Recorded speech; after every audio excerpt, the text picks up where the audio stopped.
This next sequence around our scapular and our pelvic tilting is a little bit more complex in nature, and it's one that I want you to be really patient with because we are chasing sensations here.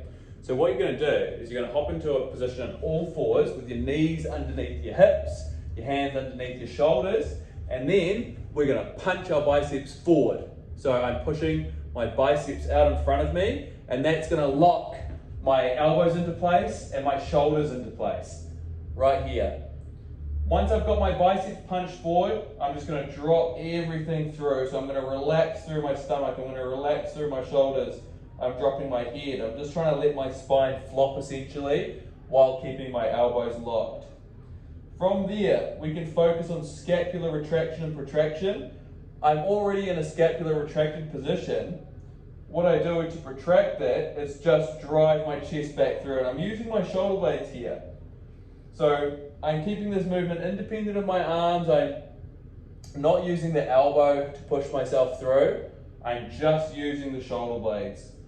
So I'm retracting here by falling between my shoulder blades, and I'm protracting by rounding them. And you'll notice in this position right now, I'm not using the rest of my back. I'm not pushing the center of my spine up. I'm just relaxed through. My head's relaxed. My elbows are forward, but I'm just focusing on protracting as much as I can and then dropping through. So take your time, reset as much as you need to. From there, once we've done about 20 reps there, we're going to round, we're going to get that protracted position, and then we're slowly going to roll the rest of the spine into it. What we're going to do from this position is we're going to focus on pelvic tilting. So from here, I've got this anterior pelvic tilt, my pelvis is dropping forward, okay? And then we're going to get that posterior pelvic tilt. So I'm going to round that lower back under as much as I can. And as you go through this position, just go slowly so you're trying to keep it just through the pelvis as much as possible. It's not a huge movement. We're not trying to pull the rest of the back up into it.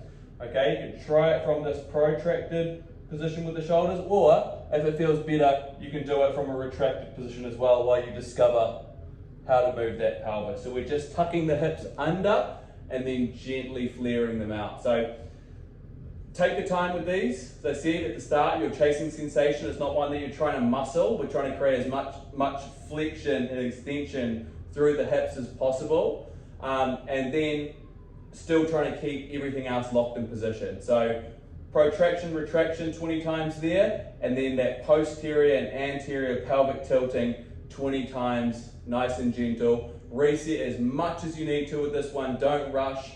It's connection to these joints and the bones and the movement through the spine that is crucial for this one. So take your time.